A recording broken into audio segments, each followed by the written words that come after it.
Working Cows Podcast, episode 246.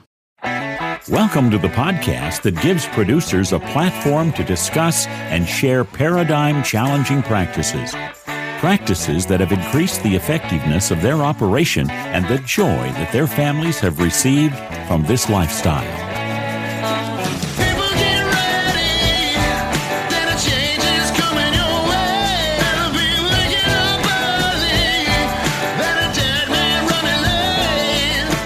Howdy, everybody. It's Clay Connery, host of the Working Cows Podcast, powered by the Global Ag Network. Very excited to be joined today by Damon Printz. Damon is the guy, or one of the guys behind the Tank Toad, and the Tank Toad is a system of remote water monitoring for tanks, and they will run on satellite, they will run on cell signal, they're solar powered, they monitor the water and send you a text message every day about the level of the water that you are having monitored. So really excited to dive into this conversation and learn a little bit more about the process that was involved in bringing this to market and how they have really just taken the time to develop something that's going to work way out in remote areas. And he's from southeastern Wyoming, so some pretty remote areas there that are really a good test for this outfit. So I'm looking forward to talking to him about this system. So Damon, thanks for joining me today on the Working Cows Podcast. Yeah, thanks, Clay. Early on in the Working Cows Podcast, one of the things that I would find myself saying quite a bit was that we were a sector as the beef sector, and I know somebody wants to gripe and say that beef is hanging on a rail and cows are in a pasture or whatever, but in the beef sector, we'll just say that because it's my podcast, so I can say it how I want to, that we were underserved by technology and that we could probably benefit by becoming more well-served by some technological innovation in the sector. And so through Shane Barber, I've come to be aware of a service or a product that you are providing to the marketplace that's serving us with some technology. So could you just tell me a little bit about the product itself, and then we'll back up and document the history of how we got to where we're at. Shane's been awesome to work with. We've been trying to poke around the edges here and figure out how we can collaborate for a while now. So it's been maybe a year and a half or two, but Shane's a great guy. So anyway, what do we have? We've got this remote stock tank monitor, and people are using these to check their storage tanks or stock tanks. They're using them to check water line pressure, and they're using them to run wells. Turn wells on and off remotely. And so how does it work? Well, it's just a box. It's got basically a cell phone inside of it, and it connects to the network through satellite or through cellular. And how do you talk to it? Well, it sends you a text every day. So it's just one text. If you want more data, then you just text it again, and it'll take another reading. And what is it reading? It'll read one data point, like a level or a pressure or a voltage or whatever. And we set that up. So you get a hold of a Tank Toad, and we kind of get it configured and set up for you. The thing is a lot of technology that's out there is overcomplicated, in my opinion.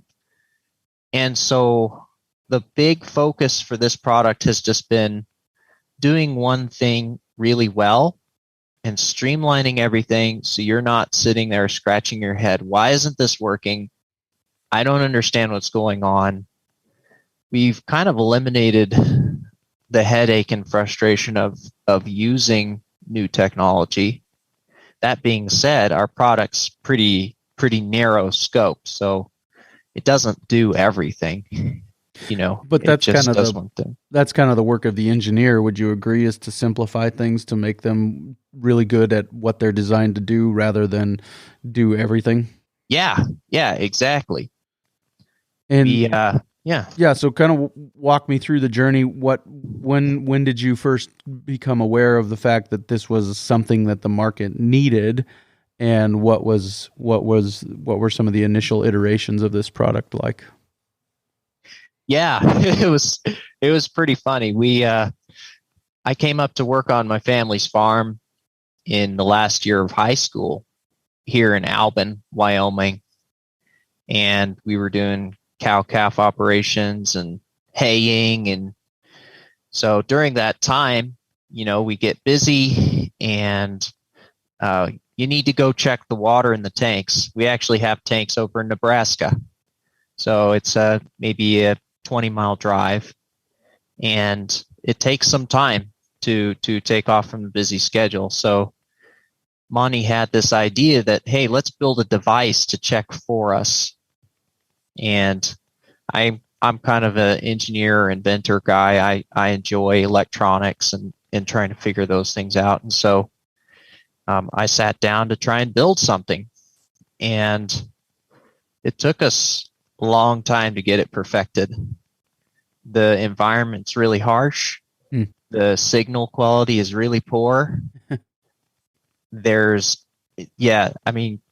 all kinds of pitfalls and things which try to destroy electronics outside.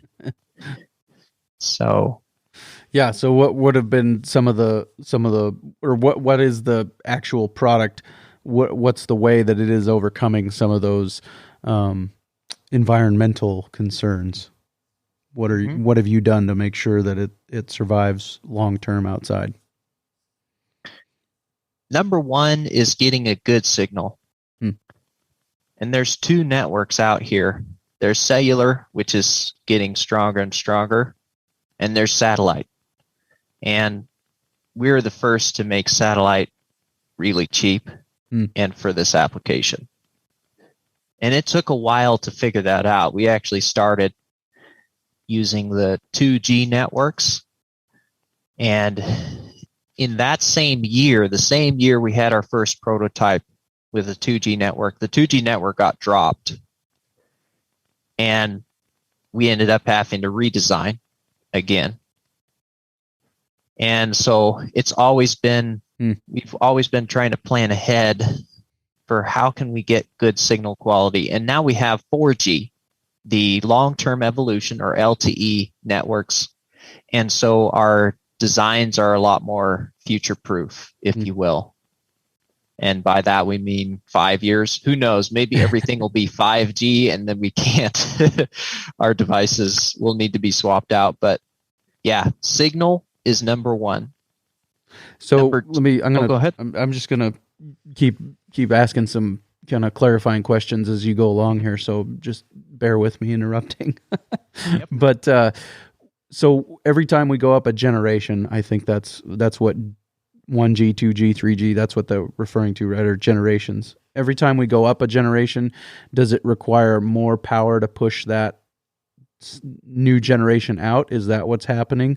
Where like maybe 2G required less volts or amps or whatever to push that signal out, but 5G being faster and those things, it takes way more power than 2G did. Is that a good understanding of how that works? It's more of how capable is it?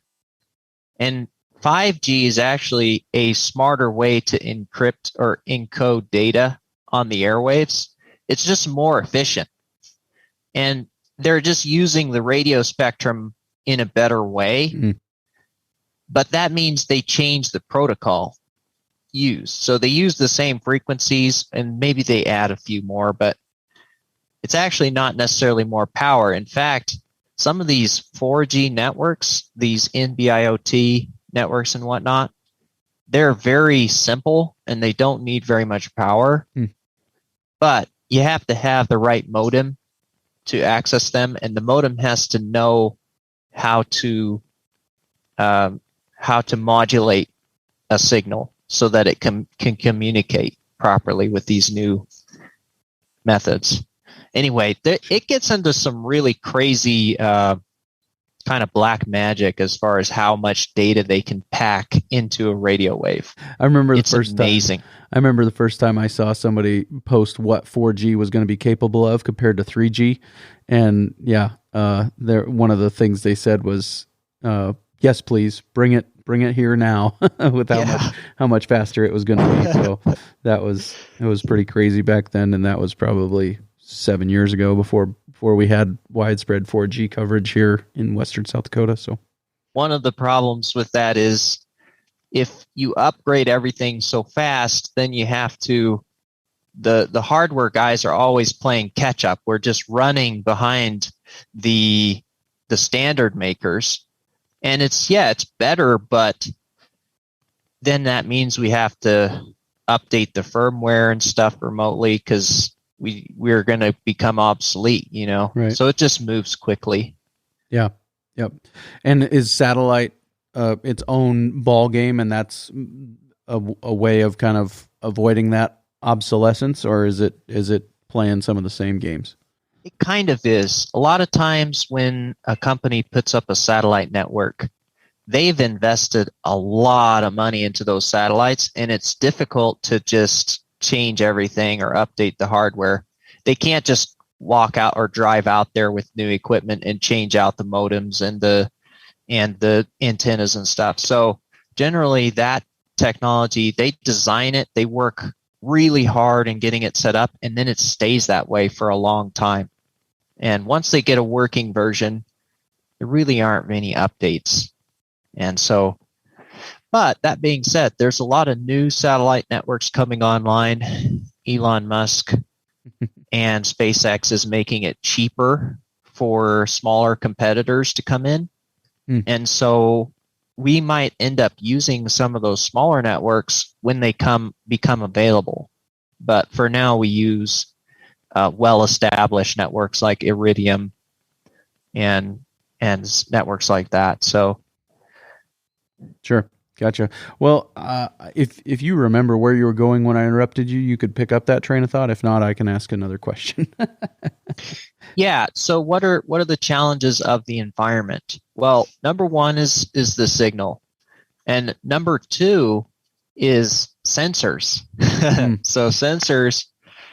Sensing the water level, it's simple in theory, and there's a lot of different ways you can do it. You can do it with sound waves like sonar, or you can do it with pressure, which just feels the water column, because sure, as water fills up in a reservoir, the deeper it is, the more pressure is at the bottom of the tank. It doesn't matter how big the tank is, it just matters how tall. And so you can tell how much water is in a column with pressure. And so the thing is sensors, just off-the-shelf sensors, if they're not environmentally hardened, they will get destroyed by water, by moisture, by ice, by these other things. And it's difficult to find inexpensive, reliable sensors. It's hard to find both of those things. And that's what we have spent a lot of time doing and testing is finding and vetting suppliers of sensors which are reliable and affordable. That's been difficult to do because you can go spend thousands of dollars on a sensor and it's going to work, but it's thousands of dollars. Mm-hmm. So it's not in our price range, Right. So we have to be in the hundreds or less, much less than hundreds of dollars per sensor to make it work because we got to build the modem and everything. Right. And so, so that's been difficult. And actually we started with a type of sensor that you find in your backup stuff on your pickup. Mm-hmm. The little beeper thing. Yep.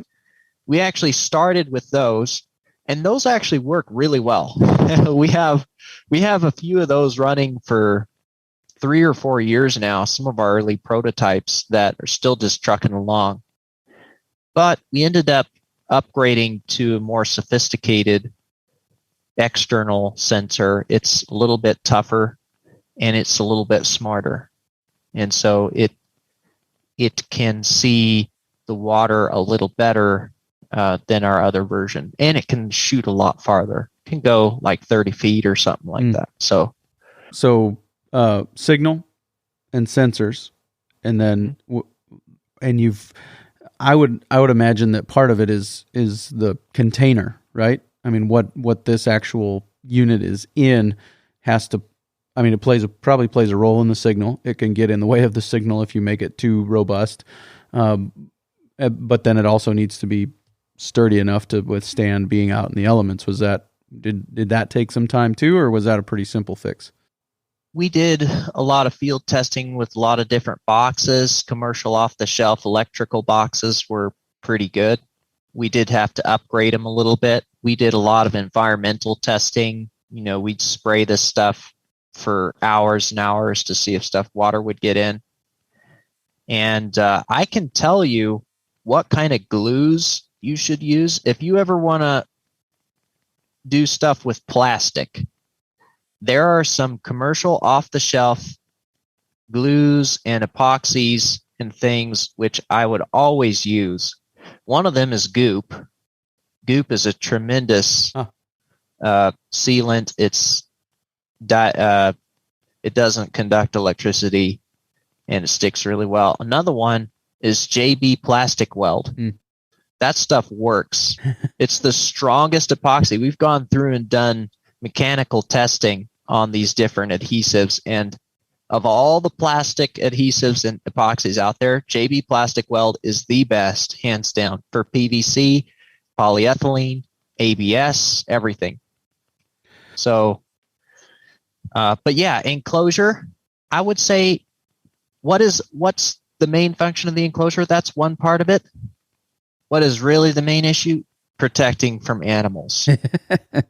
That's actually the third issue. In fact, one year we lost 1 out of every 5 tank toads to animals. Huh. So things like, well, not only are there cattle, but there's coyotes, there's elk, there's eagles. We had a tank toad mounted up, like 6 feet high in a tank. There's no way. And it had some distancing, some protection from the outside. So no land animal was going to reach it that we know. Like, it's possible, but something got up there and pulled a cable out. It's almost like it was an eagle or something. We don't know how the animals got up there and just ripped that cable up, but maybe he was sharpening his beak or something. I don't know. That's wild. Yeah. So sensors, environment, or signal sensors, and enclosure so far, right? Enclosure. Yep. Mm-hmm. Are those kind of the three main things that you've had to work on, or are there other pieces that you've spent significant amounts of time perfecting? Yeah, I would say those are the top 3. Those are really the 3 most difficult challenges. Now, environment, like temperature, is actually not that big of a deal. Silicon works in a wide range of temperatures. Mm-hmm. Silicon, you put a chip, a microprocessor or something out there, and it pretty much just works. In our designs, we always used chips or components which were rated for the the farthest ranges we could get, which is negative 40C to positive 60C. So everything in our tank toad, if it's critical, it's going to be rated for, harsh temperature swings. That being said, a lot of consumer electronics, I'm not talking about batteries, but a lot of consumer electronics, just the pure silicon stuff, is perfectly fine in huge range of temperatures, way outside of the normal operating range. Sure. So batteries have been something we spent a lot of time thinking about. And we did find good sources of lithium batteries and also lead acid batteries now that we use, which work in cold, really cold temperatures. Heat is not such a big deal out here. I mean, the summers are not just terrible hot. And by that, I mean, you're not getting roasted like Texas or Dallas area. It's just, it's not necessarily desert, but high temperatures, yeah, honestly, it's not that big of a deal. We actually have a way of preserving batteries by changing the voltage, the resting voltage. So there's actually a whole bunch of little intricacies and things which go into lithium batteries and lead acid. Right. And, you know, the battery on your cell phone, it seems like they fail after a year and a half or something. But if you manage it right, you can make it last 6-7 years. Right. And that's something we can do, you know, because we're the designer of the hardware. We can change that. Sure. And we can make our tank toad last years and years and years on a lithium battery. Whereas there's planned obsolescence in cell phones. Right. They run them hotter. They run them higher voltage because it gives it higher performance, right? You have more charge available in the day, but your battery gets ruined faster. Yeah. And that's kind of part of the plan, you know. Yeah. Yeah. Well, I mean, if you can keep people having to buy your product over and over again, it's kind of a good way to. It's a good grift if you can get it, I guess, if you want to say it that way. But so yeah, that's another question I had is power. Is it solely battery operated, or are we going out there every few months and changing the battery, or is there a recharge process, or how's that work? We just slap a solar panel on it. Yep. That's all we need. We have a little 10-watt panel, and it just charges the battery. So sure, that's enough juice to run a satellite modem 24/7. Right. 10 watts. And then just a battery that satellite or that solar panel charges to run overnight, so that it doesn't. So it's on all the time. Is what that's my guess, right? It's on all day, all night, and it actually. The device is checking once an hour, pretty much. Now, it doesn't text you that much. It's just checking. It's worse than a group message. Yeah. If you got a message every 30 minutes, it's like, man, that'd be too much data. Right. But yeah, it's checking once an hour. And, you know, this is its only job in life, is to just sit there and watch your tank. Mm-hmm. And it's looking at thresholds. So the data comes up, and the service, it sits there and it thinks about it and goes, am I in bounds or am I not? If it's out of bounds, it gives you an alert. It's like, oh no, come check me, you know. So another thing that's really important for this product, and it's partly because my partner Ron is a rancher, is this thing can't lie to you about the water level, because it's important, right? Yeah. So if it lies that the tank is full and it's not full, that's a big no-no for this piece of technology. So there's stuff built into this tank toad to make sure that doesn't happen. And how do you do that? Well, you use math, you use filtering, and it's actually simpler than it might seem. But basically, we're looking at data points over time. Sure. And there's short-term timescales and long-term timescales. And we know the failure modes of these sensors because we have spent so much time validating them out in the field. So we know how they work. Yep. And we've seen how they fail. And so we can detect that with our tank toad. The tank toad knows when there's a problem. Almost always it knows, and it'll tell you. Right. So if there is a problem, it has a mechanism to alert you that something's not right here. Another mechanism, another way of telling is by you just looking at the data. If all of a sudden Yep. Your average has been for the last 10 days, it's been 30 inches or something. And then you look and it says 79 inches, and it's like, my tank can't even be that deep. Right. There's not enough. So something's wrong. Let me call Meadowlark and say, hey, go fix my sensor, and that's what we do. We're also watching it as well in the back, and it's like, that doesn't look right. Yep. And go fix my sensor. Is that remote? Is that done remotely? Yeah. So the way we have it right now is we just ship a replacement. Gotcha. Or we look at your case and we determine what's wrong. And generally we can tell really fast. I mean, because we've been working with this for a long time. So we know generally, even just by looking at the data that's coming back, we can generally tell what's happening.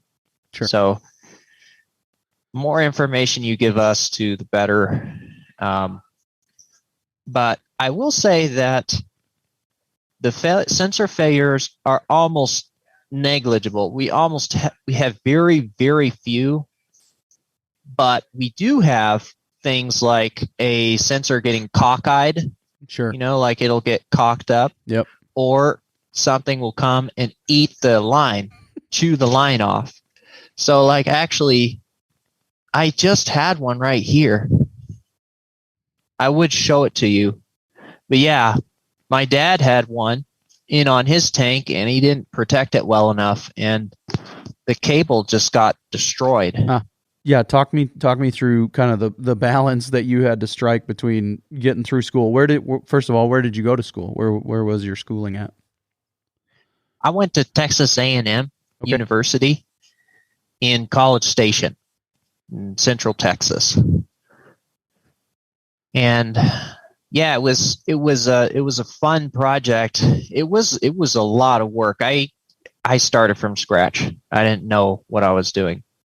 But it's true. If you put your mind to something and you stick with it, like you can do just about anything. I mean, there's so many things you can learn, especially with the internet and even in the electronics realm. A lot of this stuff is actually not that expensive. And so you can experiment and learn things for fairly cheap. That being said, I've made a lot of expensive mistakes. They're expensive for me because I don't have lots of money, but the R&D budget for this thing is a real shoestring. And we can develop things which are, I would say, can compete with pretty much anything else that's out there just because of our unique position and because of the way that we manage overhead and combine operations. So we don't have tons and tons of expenses to keep up with. Right. And that's why this product could be developed so cheaply is one, it's kind of a passion project. And two, we're not paying a whole army of engineers to do this. Right. You ran it lean, just and as far as startup was concerned and kind of got it going and did the R&D in your free time. I would spend, I'd spend nights, hours and hours sitting in there tinkering, programming, learning, putting stuff together, and eventually it pays off. If I knew it would take 7 years when I started, I might have been like, well, I don't know. It was really good because it taught me a whole bunch of things. But the thing is you can't go back and say that you know something. It never works backwards. So right. Hindsight always works. Yeah, but you can't. Yeah. So, what was your degree at A&M? I was an aerospace engineer. So sure. And then I got a minor in electrical systems. Okay. And I used my minor more than my major. So, was there any way that this project fulfilled any course requirements for any of your classes then? No. So it was just real world experience and, like you said, a passion project. Yeah, I had this idea in my head.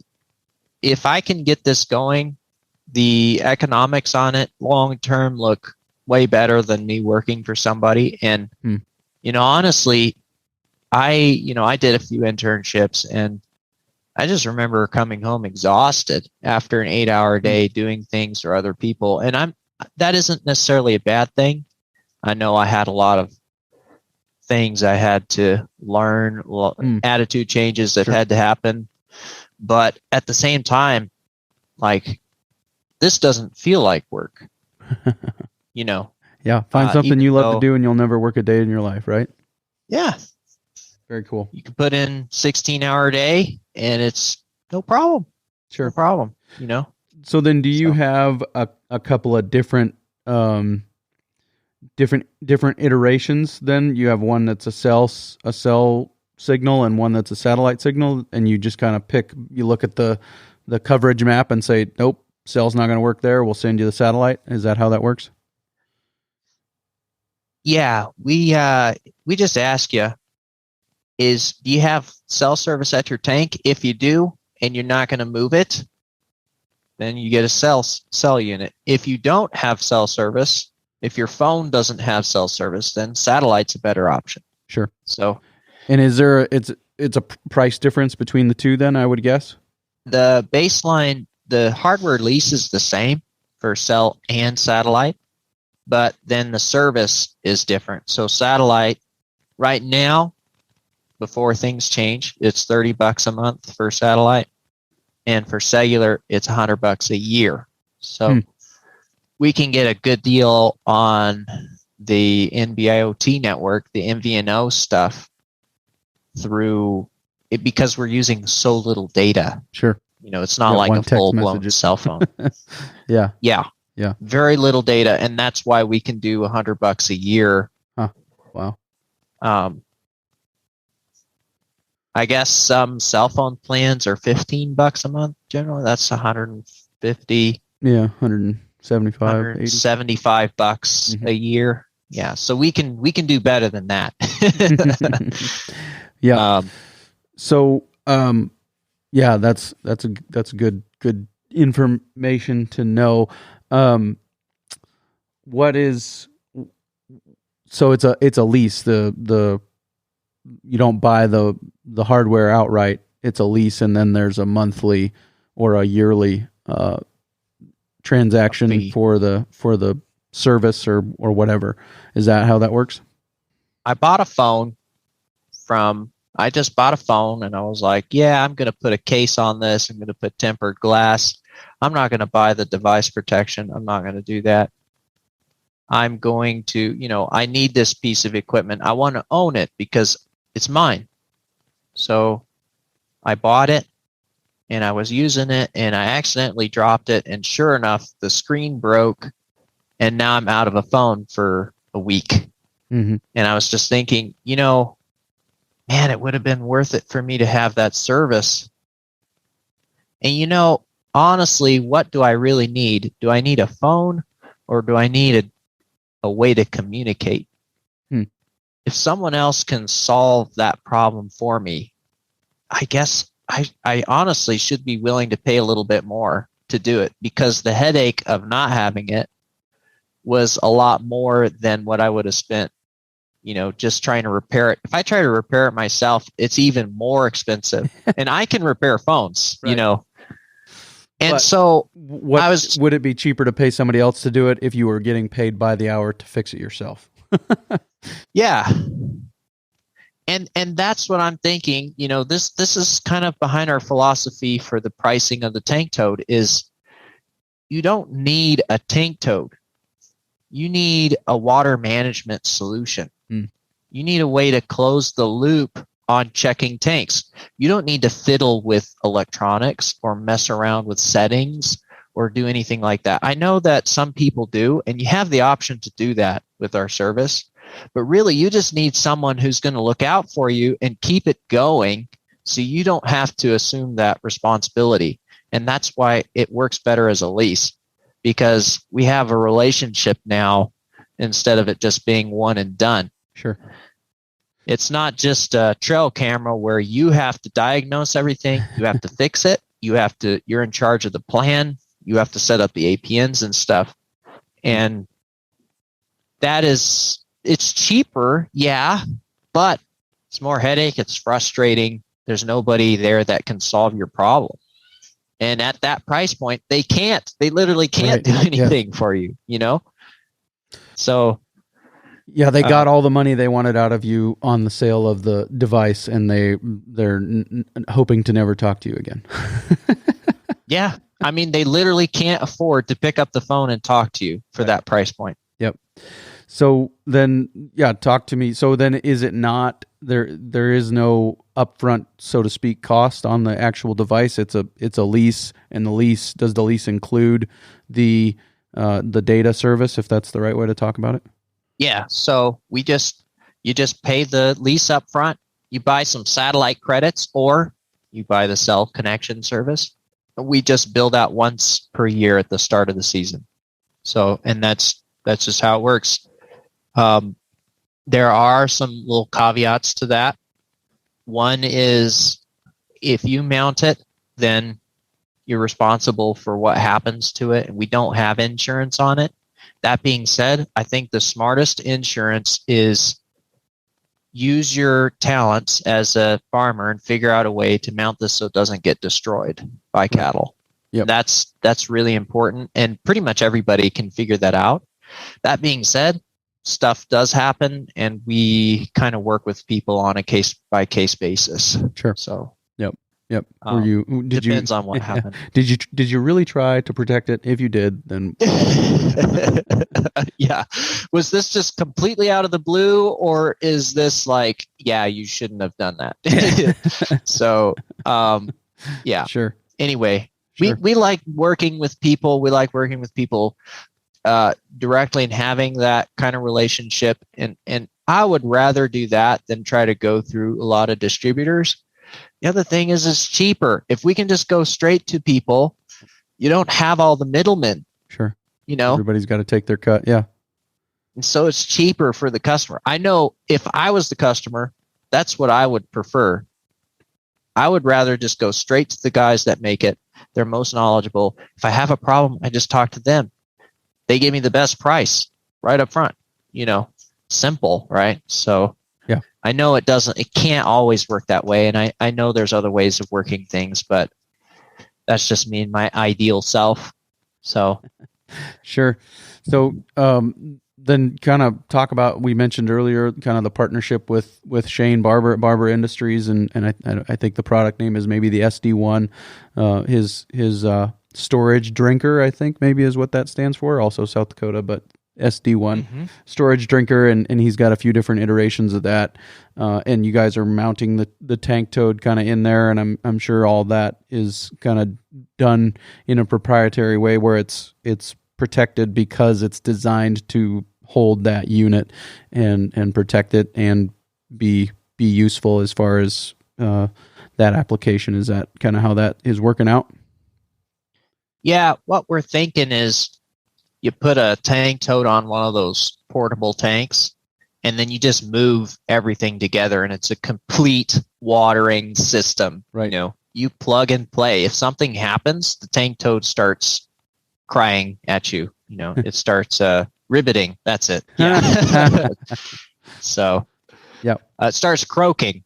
Yeah, hopefully the tank toad doesn't croak, but it makes them croak. Yeah. Anyway. I'm with you.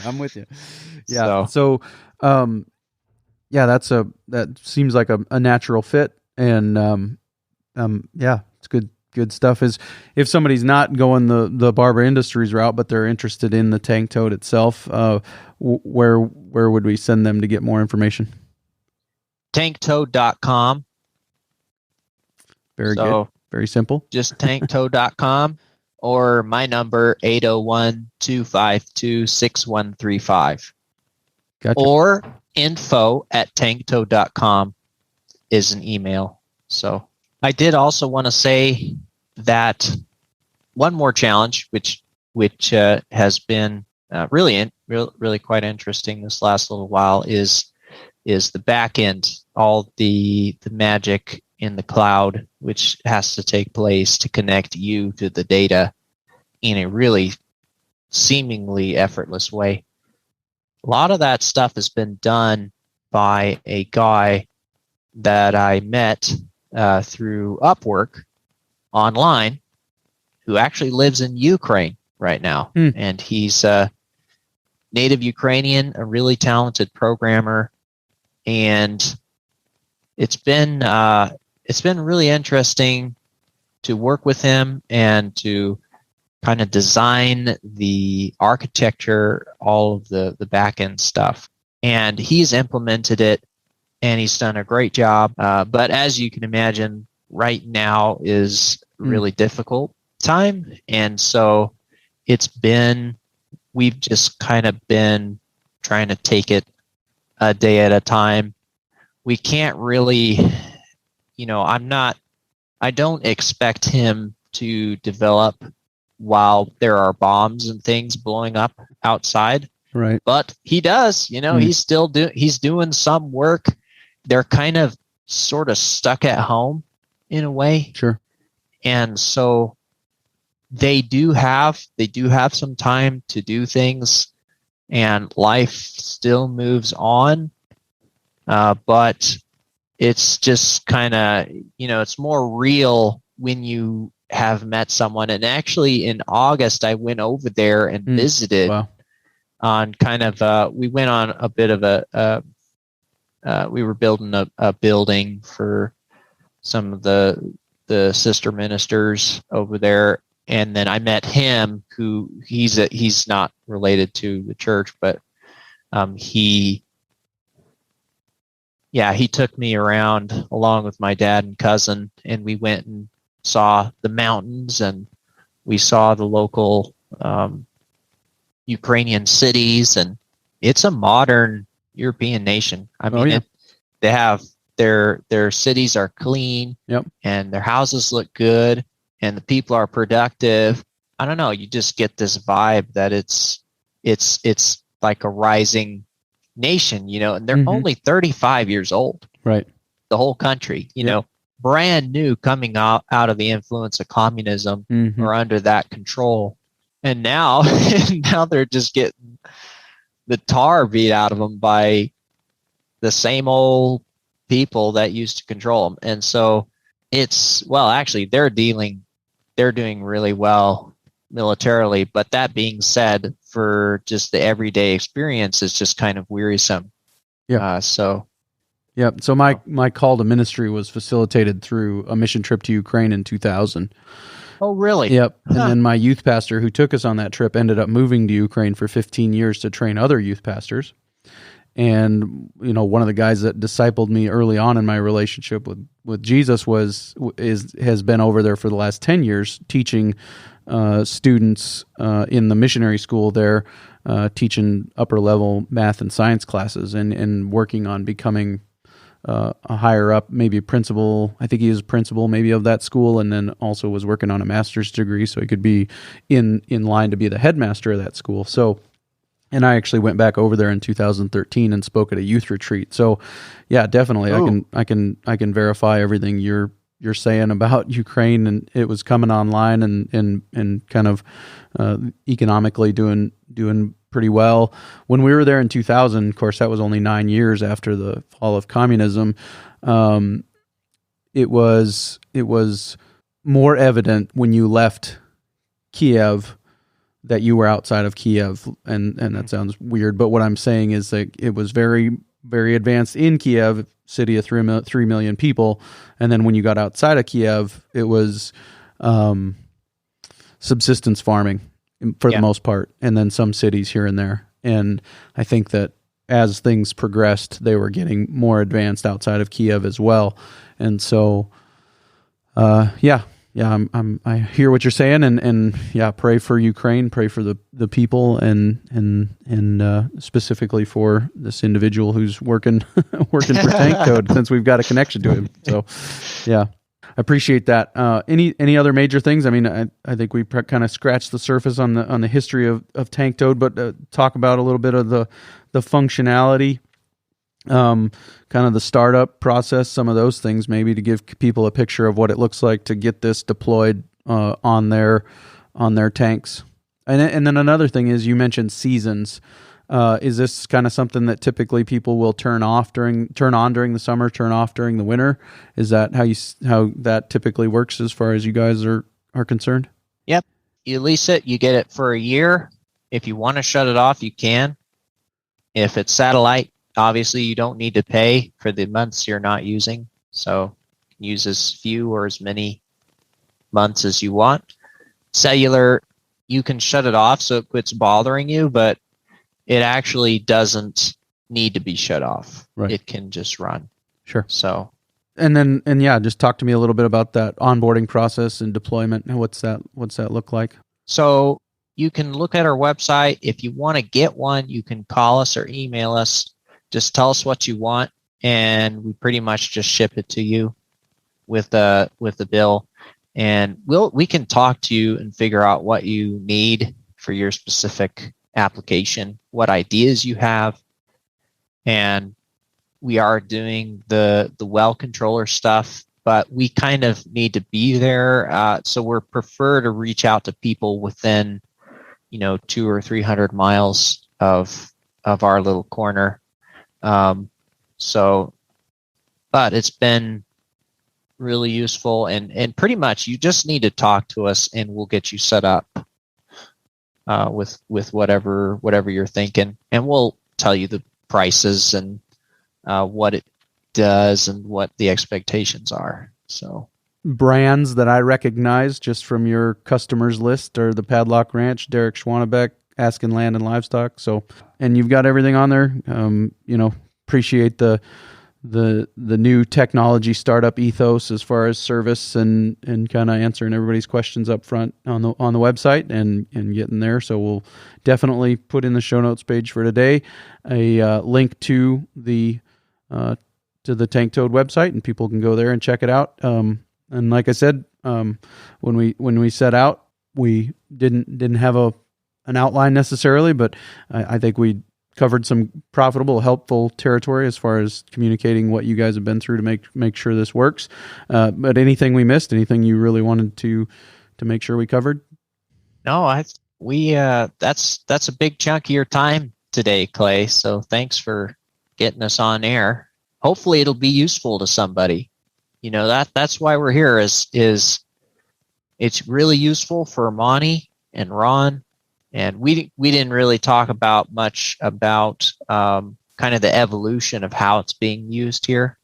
We could actually. If yeah, you fire away. But, fire away. Okay, so just to finish up, there's really three reasons that people use these, and the first is it's closing the loop on that management system.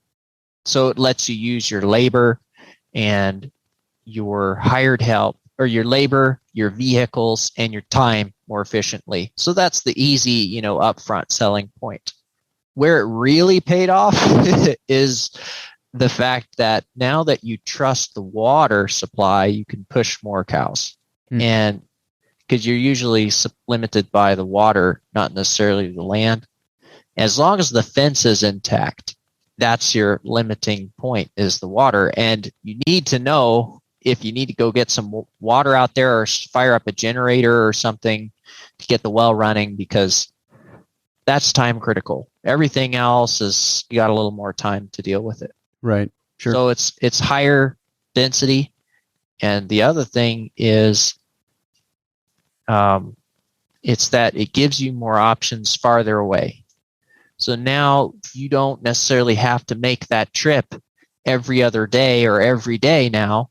So since you don't have to make the trip every day, you can go farther out. You can lease, you have more options now for pasture. And so that is also great. It gives you options. Options are worth something. I don't know if you can put a number on that, but that's something that's interesting is Drake here is able to basically manage 600 head in, spread across 60 some miles, no problem. And he's here most of the time, right? Because he's got up to date he's up to date on the water. So he knows, he knows what's going on. And so I feel like that's valuable things, or I feel like it could be valuable to somebody. So sure. Yeah, no, it's very, very good. Really appreciate that. And like you said, the kind of different use cases that you guys have seen it deployed in well control, turning on and off wells, storage tanks, and then the stock tanks themselves. So that's a neat deal. So is the well control, is it as simple as sending a text message to the unit and it'll turn on, or how does that work? Yeah, we have two ways you control wells. One, you can send a text and it'll turn it on for a certain amount of time. Two, you tie it to another tank toad. So say you have a tank that's 5 miles downstream. Some of these water user districts have huge pipelines.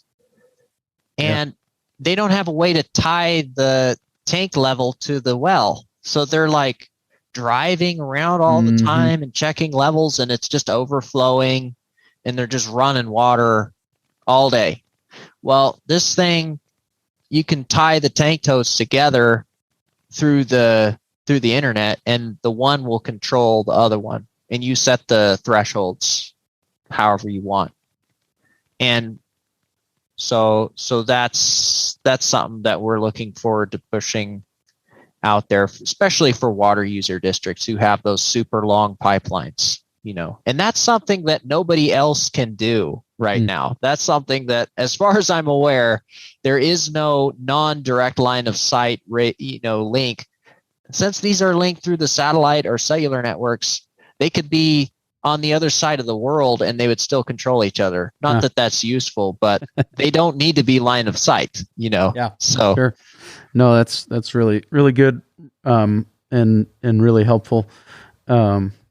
Yeah, I can totally see the value of that. So very good. I really hope people take advantage of the product and services you guys are supplying. Is there some user control interface as far as like a web app that they could log into, or is it all done through text messages? If you want to get online and use the web application, you can, but you don't need to. You can do everything through text. Cool. So that's cool. Everything. Yep. Very good. Yeah. Damon, really appreciate your time today. Thanks, Clay. It's fun. Been fun.